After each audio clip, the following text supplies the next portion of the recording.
Hello, hello, chismosas, chismosos. This is Diana. And this is Diana. Chisme con propósito, porque si vamos a hablar, vamos a decir algo. Si venimos por el chisme, Pero nos quedamos por el crecimiento.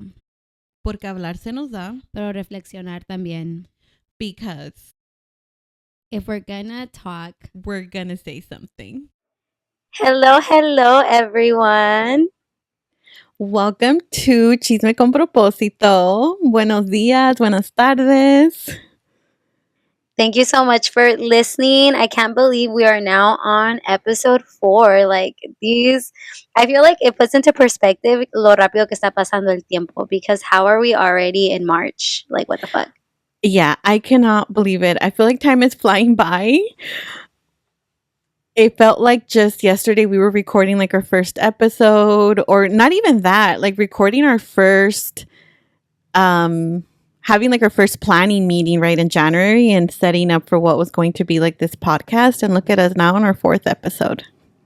I know, and I do say that we are getting better. Hopefully, I want to think that those that are listening agree with us and they continue to have grace as we continue to grow and learn, pero aquí vamos a seguir haciendo el intento, pues. Yes, and we welcome feedback, y'all. Some nice, constructive feedback, we welcome it. So y'all can leave your comments, message us on the side, whatever it is. Díganos, because we want to obviously continue to grow and improve this. All right. Well, to start off, let's check in. How are you? ¿Cómo estás?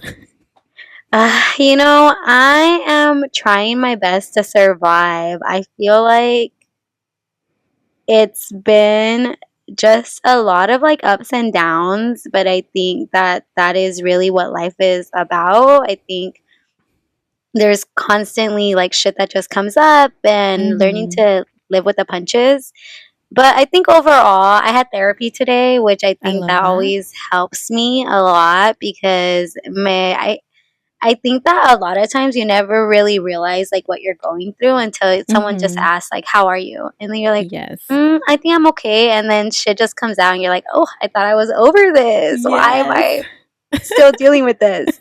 But all in all, I have no complaints. I really need to lock in. I said that March, I was like, I'm gonna lock in. I told Diana, yeah, I'm gonna poner las pilas. I'm gonna set my intentions. No, bro, it's already March 11th, and I'm already thinking like, I guess in April. We'll start in April. But you know what? I think what is messing with us is the change in time, because my God. I have struggled to get up this morning. I feel like every day I'm just like, what time is it? Me siento bien perdida.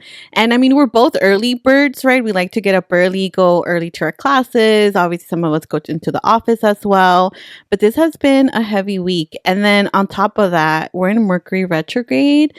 And I think that's definitely messing with us too. I do agree. I feel like I have definitely been struggling waking up in the morning. It's just hard. I feel like the time change has never really hit me as bad as this time change has hit me. I wake up and I'm like, what? How is it already 6:30 cuando antes me despertaba a las 5:30? I'm not okay. I'm not okay. We are okay. We're struggling a little bit, but we're okay. We're okay, y'all.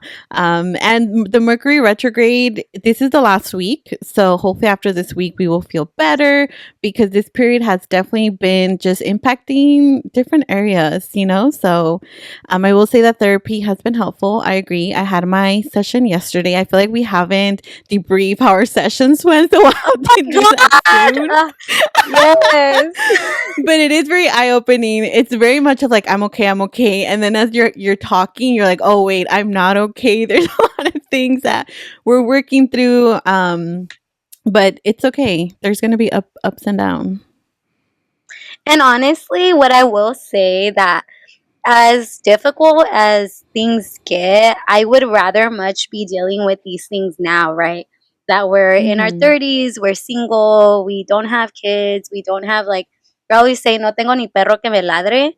So I can't imagine dealing with all the stuff that I go through on top of like having a family. So I sometimes like to remind myself that, at least like the stuff that I'm going through, like nomás me afecta a mí. Maybe it affects others in different ways, right? The people I interact with. But at least now, like I have the time and I have the space to really do the work on myself versus doing the work while also raising a family, while also like Taking thinking care of and taking care of a others. partner and Mm-hmm. things like that. I agree. I feel like that's such a good perspective to have. And for those that are out there doing it all together with kids and a family, Props. kudos to you all. Porque no, that cabrón, man. I could barely take care of myself and what I have to do. And to have to do it for others, it can definitely be a lot. Pero All aquí right. seguimos. Well, aquí seguimos. One day at a time, y'all. Well, we're going to keep the momentum going, and we're going to talk about our weekly chisme. So, Diana, what's your weekly chisme? Shit, what is my weekly chisme? Well, I don't know if it's like well, actually, chisme is both good and bad. So my weekly chisme is, so the LA Marathon was this Sunday. No, I did not run the LA Marathon. Your girl is like the laziest fucking runner you'll ever meet. I was very much inspired, but I would be like, oh my God, la gente estaba bien asoleada. Anyways, I convinced my friend Emily to go to the LA Marathon. She was going to go anyways, but I was like, let's go because I wanted to go see John Summit. He was running the LA Marathon. Dude, I was stalking him. My friend Emily was like, oh, like I saw that he posted his bib number. You can track him. And I was like, bitch, say less. So then I downloaded the LA Marathon app and I was like tracking him. That guy was fast. So I wasn't able to What was see his him. pace? Dude, he completed his marathon in 3 hours and 30 minutes. This is his first Oh marathon. my God. He was averaging his miles between like 7 to 8 minutes. That is, wow, impressive.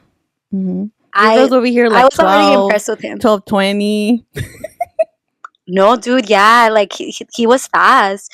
So I really thought I was going to be able to see him, but no, he finished the marathon at like 10:30. So I wasn't able to see him. I was so sad. And then I went with like Emily's like parents, and so then they were like, "Oh, no miraste a tu novio," because I'm like, "Oh, es mi novio." And then I was like, "No, pero me da like I was like siento paz que estuve donde él estuvo." So I didn't get to have see to him. ask, I was. who is John Mhm. Summit? Oh my God, who? Diana. I I need you to like look him up. He's this DJ from Chicago. He does a lot of like EDM and techno. I'm not really an EDM person, as you know, por but eso he no sé has quién some. es. Yeah, his actual name is John Schuster, but he goes by John Summit. That's like his stage name. But I feel like he has such a down to earth personality, and I think he does a really good job. I feel like no se le ha subido a la cabeza. Like just how popular he is. He's also just like super handsome. So I'm obsessed with him. And he's such a nerd too. Like he's very nerdy. Yes, he's very nerdy también. So I feel like he has a lot of really great qualities that I would love in a partner. Just kidding. Okay, if John Summit is hearing this, you have a fan over here, potential partner. Yes, I already told my friends, like, because people will go on TikTok and they'll be like, this video is for John Summit. If you're not John Summit, like, scroll. And then they'll be like, hey, John Summit, like, I have a friend who's, like, a really big fan, y que no sé qué pedo. And I'm like, I need you guys to do that for my birthday because, I want to go see him for my birthday. So I'm like, I need y'all to do that so we can get backstage. So yes, if John Summit ever listens I just to this, looked him up. He's very podcast. much your type. Yeah, very much. We're gonna have to dissect that another time. but that's my chisme of the week. I'm very impressed by the LA Marathon and the people that run it. Am I motivated to do a marathon? No, I am not. But I am inspired to go next year with a poster, and I'm encouraging my runner friends, Diana, cough cough, to maybe do the marathon next year. I would love to be there, hand out shots and shit. But yeah, that's my chisme of the week. What about you, Diana? I love that. I have been thinking about running the marathon. I think I am going to do it. It'll give me like motivation to train the whole year. So I'll be signing up sometime soon. I told you we have to start small. We can do like a 5K and then you'll, grow into a 10K and a 15. You can do it, Diana. Si yo puedo, tú puedes. Diana, I can do it, but do I want to do it? No. No I know. virtud, We'll los see. We'll vestos see. asoleados could never be me. Could never be me. All right. Well, my chisme of the week is so some of y'all may know that for Lent, I had given up alcohol, but unfortunately, it only lasted Mm-mm-mm. like 2 weeks. I Very, was so very disappointed. disappointed. I know. I'm just, if not more, disappointed, but it's okay. I have accepted the failure.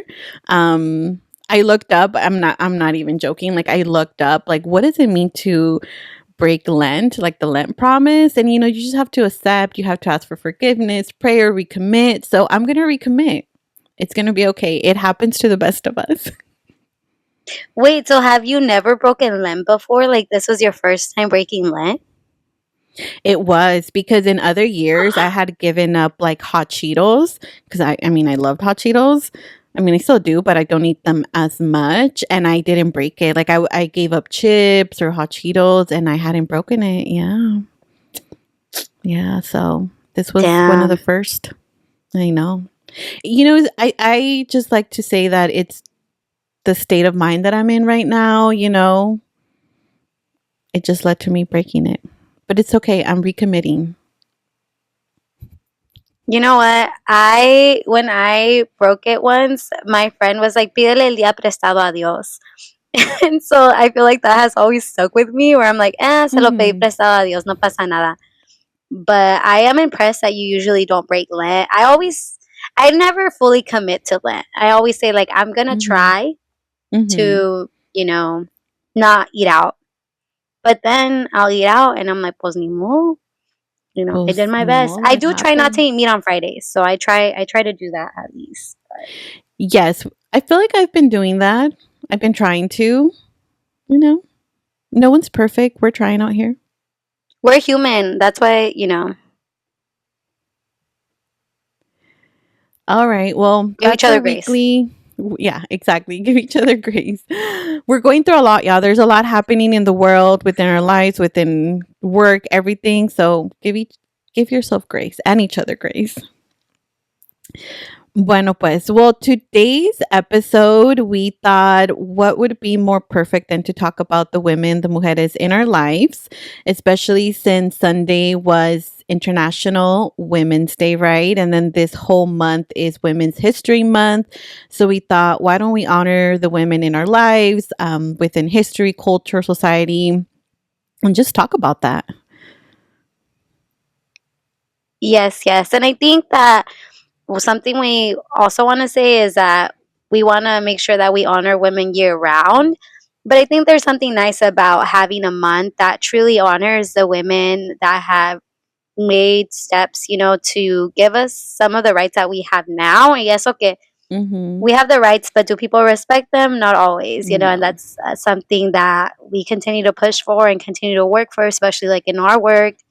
Um, but nonetheless, we really want to take the opportunity to really highlight just all the amazing women that have come before us y luego las que vienen.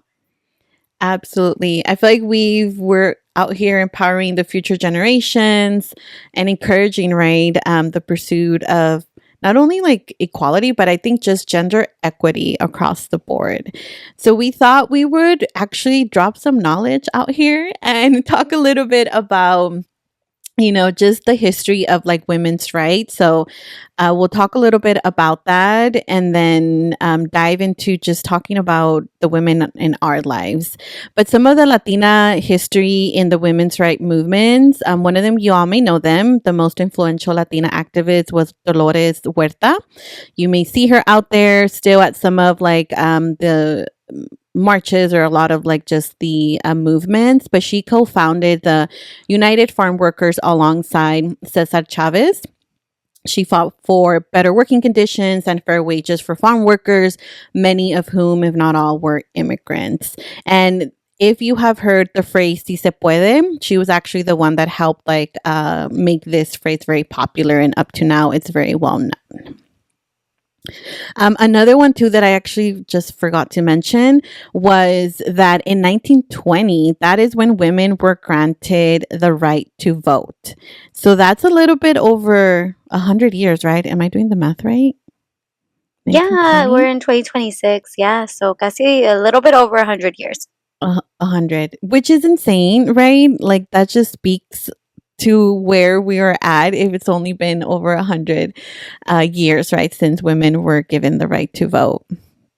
Another activist that we wanted to talk about is actually Rigoberta Menchutum.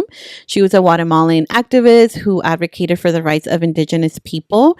So when the Spanish conquered Guatemala in the 1500s, they killed many of the indigenous people and destroyed their lands and cities, of course, as many that conquer do. And she dedicated her life to social justice work, fighting for the rights of indigenous people everywhere, and she was awarded the Nobel Peace Prize in 1992. Within like education and community activism during the Chicano movement in the 1960s and 70s, there was a lot of Latina women that fought for better education, political representation, and cultural recognition for Mexican American communities. So, for example, some of you may actually learn this within your history classes, or definitely when you're going to college and you take some of the like Latino, Chicano, Chicana studies courses. We have Silvia Mendez. Her and her family were involved in the landmark school desegregation case known as the Mendez versus Westminster in 1947. And that actually helped end segregation of Mexican American students in California schools. So that's another one that we definitely wanted to highlight. Yes, and then in terms of politics, right? Because something that we mentioned in our previous episode is that politics are really in everything that we do. And so this kind of highlights the importance of like why representation matters in every area, politics being one of the bigger ones, right? So one of the ones that we wanted to highlight was Sonia Sotomayor. She became the first Latina justice on the Supreme Court of the United States in 2009. Her appointment represented a major milestone in representation and inspired many young Latinas to pursue careers in law and leadership. We also have Ileana Ross Latham, who's the first Latina elected to Congress. Aida Alvarez, the first Latina to hold a cabinet level position. And then, of course, we can't forget about AOC or Alexandra Ocasio Cortez, the youngest woman and youngest Latina elected to Congress. This is really one of a few of the examples of Latinas within leadership roles and again, and in politics, which is such a, Mm-hmm. I feel like no one can really advocate for us the way we can advocate for ourselves. And so it's nice to have, even if it's little representation, it's good Mm-hmm. to have some.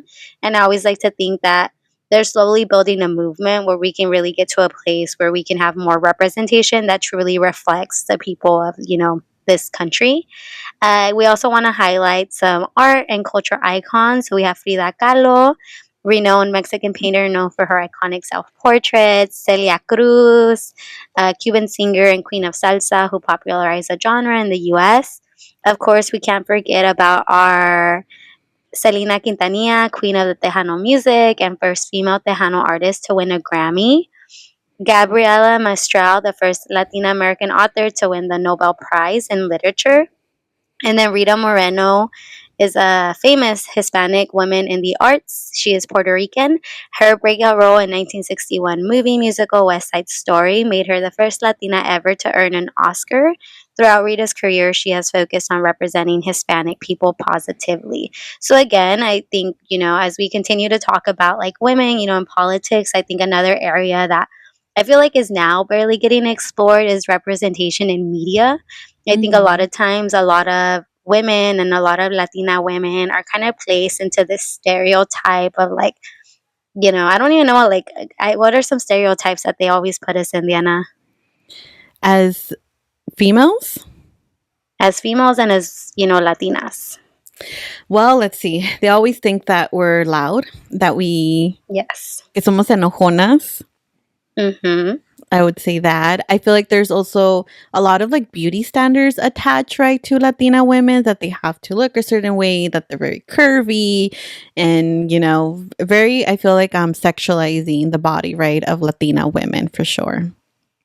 Yeah, so I think, when we talk about media and representation, I think they were really some of the first, but I think now, gracias a Dios, I think we have a lot more representation in media, but again, I feel like it is still very much lacking, and I think a lot Mhm. of these characters often fall into these stereotypes that you mentioned, but I think that poco a poquito, I think that the media is shifting, and hopefully we Mhm. continue to get better representation of our community. And I think, now we have examples like AOC, like Sotomayor, right? These, real life people who are doing things that don't really fit into what is normally seen or heard of. Mhm.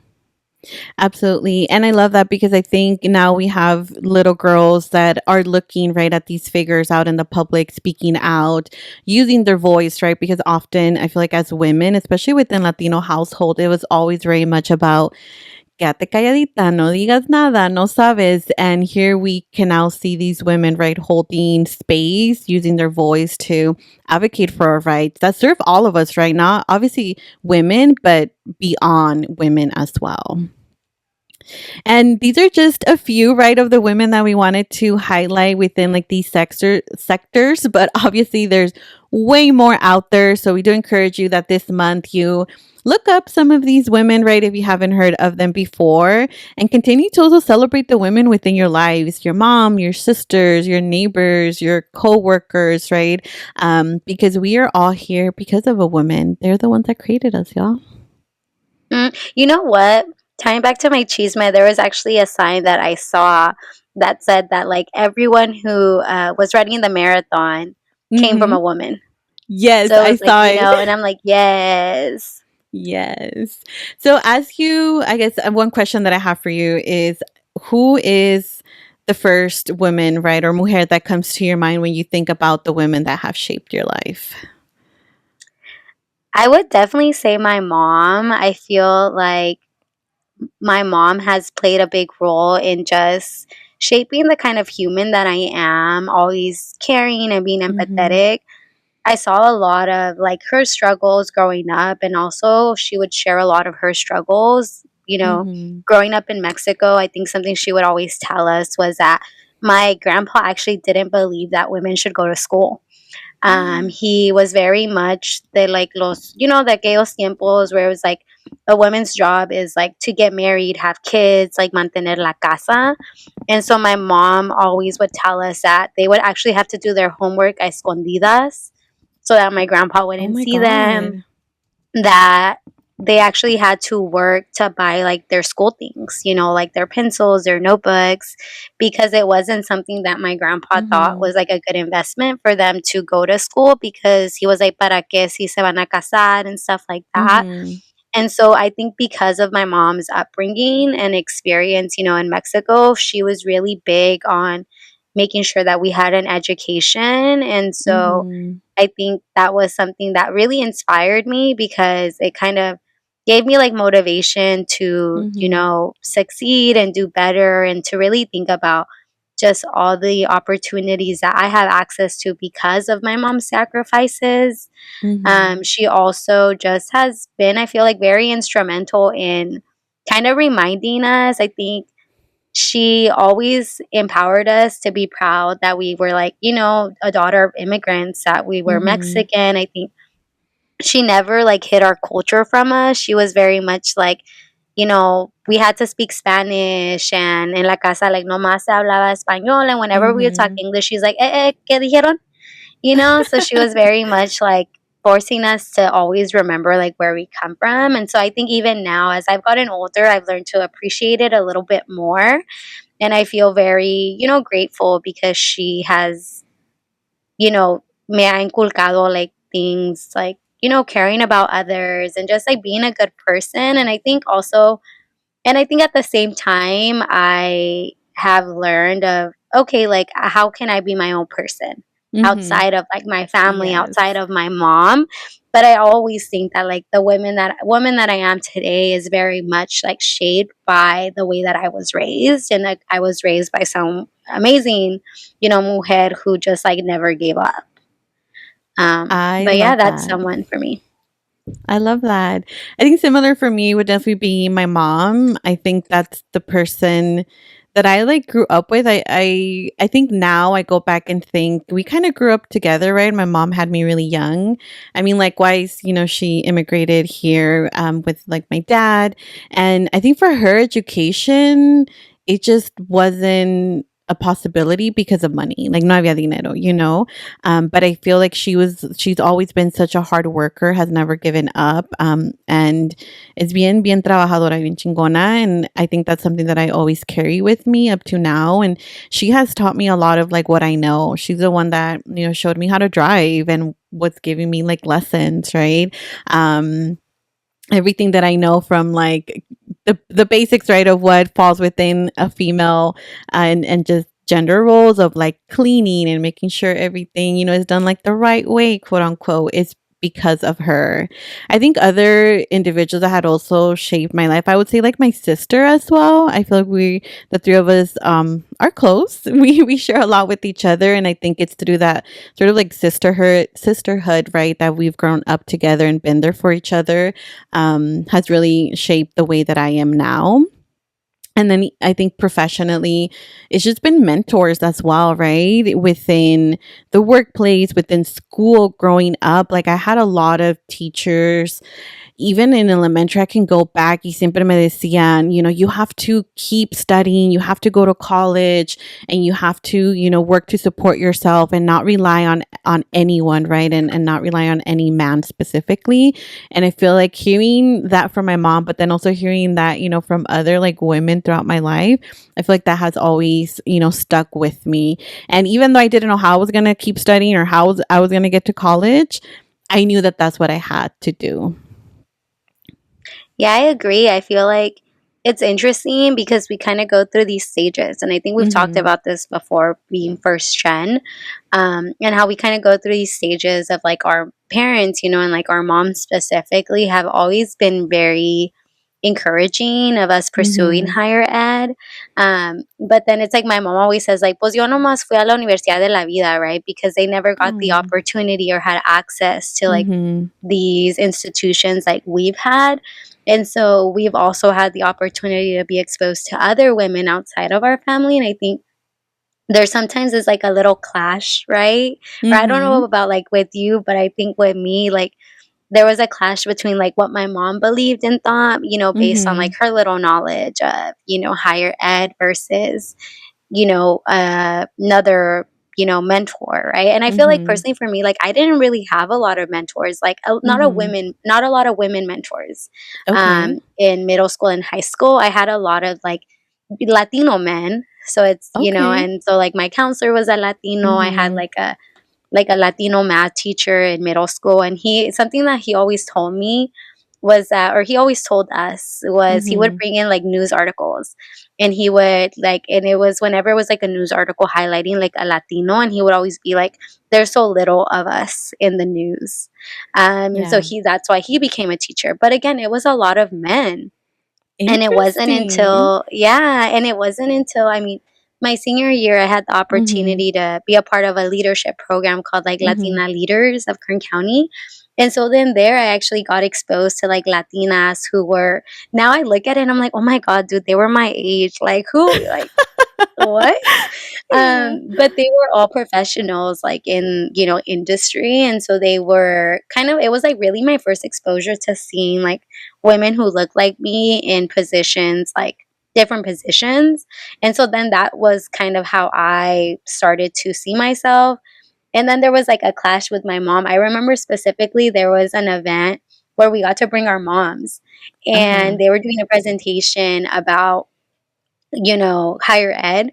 And then this mom asked, like, mi hija se quiere ir a estudiar a otro lado, pero ¿por qué si aquí hay una buena universidad? And then my mom looks at me and she's like, this. And then the presenter was like, no, sí, es una buena oportunidad. Like, todas las universidades son buenas, but why are you going to limit your daughter from Right. going somewhere if she's worked so hard to go? And so I think sometimes, like, other women and Latinas, sometimes there's like a clash, right, within like what we grew up with versus, I feel like now we're becoming those people that parents clash with. Probably because I feel like I'm always saying, go away, don't stay here. But I think that Yeah. definitely speaks to, us being um women, right? And like you said, first gen, being Latinas, and that balance of carrying like our culture and traditions, but then also breaking that generational trauma, those customs, right? That like no longer serve us because we've come a long way, right? Like you said, there's a lot of women that have been breaking barriers and opening space, right, for us to be where we are at now. But yeah, there's a lot. I feel like there is a lot of like clashing within women as well when it comes to that. And very interesting for me, I feel like growing up throughout my elementary, I would say even middle school and definitely high school, a lot of my mentors, if not all, were women. I mean, one of my first supervisors was definitely like a male. And throughout my whole even professional career, I've only had two male supervisors. All of them have been females. And I feel like from each one of them, I carry something with me up to now that, they've taught me and instilled in me. So it's very interesting. Yeah. Yeah. So I guess since you mentioned like your mentors, I guess like what is, something, a lesson that you learned from them, like the women in your life that you've, still follow today, Diana? Good question. I think there's been a lesson in every maybe phase of my life. I think, growing up, it was very much like you got to work hard, you got to study. So keep like studying, right? I think another one was always to use my voice and not stay quiet. I think growing up, sometimes, it was very much of like, cállate niña, no sabes nada, or like just staying quiet, right? So I think a lot of like just using my voice and not staying quiet. And then also to stop apologizing all the time. And I still do it up to now, I feel, but I catch myself more often than not and not apologizing all the time for everything. Because I feel like there's this idea instilled in women that, you have to be proper, you have to be a certain way, act a certain way, dress a certain way, talk a certain way. And when we feel like we may not be following that or falling out of line, there's this need, right, to apologize all the time for everything. So I think that's one that I had someone tell me, and I try to follow through up to now. But sometimes a sorry will slip, y'all. It's okay. We're human. And sometimes it's hard, right? Because I feel like es tan inculcado que uno lo hace sin pensar. So it's definitely something that I feel like we work through therapy, right? Yes. To not be people pleasers, because I think that's something that a lot of women deal with, right? It's like this innate need to like make sure that everyone is okay. And I think kind of echoing off of that, I feel like that's something that I've learned through like some of the women that I've met in my life is that like you're not going to make everybody happy, and like it's not your job to make everybody happy. And I think I grew up, sometimes I feel like my lessons are things that I see in other women that I don't want to do. Versus, oh, they did something and I want to do that. It's really become more of like, oh, you know what? I don't want that to be my life. Or like, I don't want that to be me. Because I see like, for example, my mom has always been like a people pleaser. She's like, quiero que todos estén feliz. Like, me preocupo por todos. And so my mom never taught us. Yes. Oh, I know. Yes, my mom never taught us to be selfish. I think that might also be a cultural thing. So I think that's something that like, now that I've gotten older, like I'm like, you know what? It's okay to be selfish. It's okay to say no. Because sometimes you have to prioritize yourself and you have to put yourself first. Absolutely. And I think that's a hard balance, right? Because I think it's beautiful, right, to care for others. And I think as women, there's this is natural feeling, right, to nurture and to care for others. And I think that's beautiful. However, there's a hard balance, right, of continuing that and carrying like our tradition and culture, but also making sure that you're taking care of yourself. So it is okay, right, to be a little bit selfish. It is okay, like you said, to say no and to set our boundaries, which I know can be so freaking hard. But I think that is how we're able to move forward, right? And we're creating these spaces for the women that are coming after us. And then to add on to that, I just thought of something. I feel like we need to stop being greedy or envious and fighting with each other as women too, because I feel like there's too much of that still going on. Like, Y'all, we need to elevate each other, be there for each other, share opportunities, share knowledge, because when we gatekeep, that keeps our communities like segregated. I feel like separated, right? Like it doesn't unite us as a community. So I think that's something that I also try to do, and just share information, share knowledge, and be there for, all the women around me. Yeah, I 100% agree with that. I've witnessed many times, especially in our spaces, which you would think, right, that shouldn't exist, Mm-hmm. especially when you do a lot of equity work, is people gatekeeping opportunities or not Mm-hmm. sharing like things that are going on, that can help you grow, right, as a professional. And I'm always like, why are we hiding these things? Why are we not sharing these opportunities with Mm-hmm. others?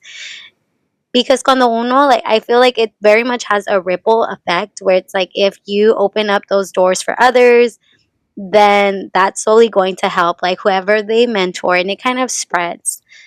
So I think that's something that, I think we should continue to like encourage and continue to do. Yes, absolutely. I do want to ask you, is there like a saying or a phrase that your mom or someone else has said to you throughout your life that has stuck with you? Such a good Un question. I don't dicho. know. I I mean, feel I like you feel have like so many though. I know. I feel like I have so many that it's kind of hard to pick a specific one. Mm-hmm. I will say that there's one specifically that, not one that my mom gave me, but something that has always stuck with me back when Mm-hmm. Jane the Virgin was a thing. I think Gina Rodriguez won like an award, Uh-huh. and she had like this speech, but in the speech she said something that said like, that she would always tell herself, I can and I will. And Mm-hmm. so that's something that like has always stuck with me. It's something that I always tell myself, and even like, and I also say it in Spanish where it's like querer es poder, because I really think that like if there's a will, there's a way. Absolutely. Mm-hmm. Yeah. I What think, about you, yeah, Dana? same. I feel like there's so many out there, but one that, as I was thinking of this question, I was like, what is that saying that I always carry with me? And I think I was reminded because I even got it tattooed. That was one of my first tattoos. But my mom growing up would always tell us, todo tiene su tiempo. And I feel like when you're growing up, like, no le entiendes, like, no Mm-hmm. captas qué significa eso.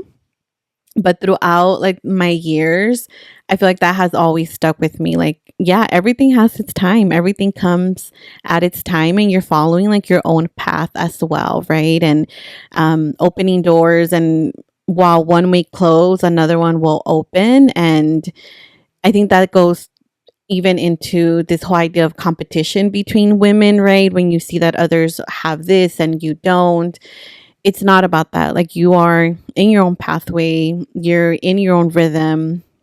Y yeah, todo tiene su tiempo. Yes, I think another one, now that you were saying that, which I know we're talking a lot about like church and stuff like that, and I don't want people to think like, oh my God, son super católicas, Ay, son because bien we're not. religiosas. No, no se I know, crean. amen. We're But but I think something that I always tell my mom, and I'm assuming that it's something that she told me, and this is mhm, why I tell her all the time, is like el tiempo de Dios es perfecto, mhm. And I think, I like you love that. mentioned, kind of goes with that, where it's like a lot of times, like we think that like, oh, there's a certain timeline, and I think because we see other women who have other Mhm. timelines, and so we want to rush to get to a certain place. But I always like to remind myself whenever I'm in that headspace, I'm like, el tiempo de Dios es perfecto. Like, lo que va a pasar. Like, it doesn't matter, like, what I do. Like, if Yes. something is meant to be, like, it'll be. I love that. Okay. All right. Well, I feel like we might be coming to an end, but one of the last things that we wanted to just ask each other was, what does the word mujer mean to you? If you can say it in a few words or a word. That's such a hard question. I I feel know. like part of my job, I always do student panels, and I always tell the Hmm. students, if you could give one word of advice, but it's different What would when it they be? ask you, right? Yeah. Um, I feel like whenever I think about like a mujer, I think of someone who's like resilient. I think that we are built for a lot. Absolutely. And despite, like anything that we go through, I think women always come out on top. And so I feel like that's when I think about mujer, I very much think about like resiliency. I love that. That's definitely what I was thinking as well. I think for me, it means Of course strength. Of course, of course. It means, strength, a symbol of resilience that despite all the struggles, the challenges, the hurdles, we continue to thrive and stand tall. And I feel like being in, it's very interesting of being like between two worlds, right? Carrying like ourselves as like women, right? But then also having to, work through a lot of like the culture and traditions, right? Societal norms that are placed on us and break those apart. So I feel like all of that sums into just being mujeres son chingonas. We're just chingonas. We really are. No one can do it like us. 100%. All right, y'all. Well, I think that brings us to an end, right, Diana? Yeah, it does. So we want to thank everyone for listening. Also, quick little update before we close out. We are not going to be dropping episodes every week. Woo. Hopefully, yeah. I mean, good luck to us because we're struggling doing bi-weekly, but our producer gives us grace, so thank you. Yes, but we'll be dropping episodes every Thursday, so stay tuned for that.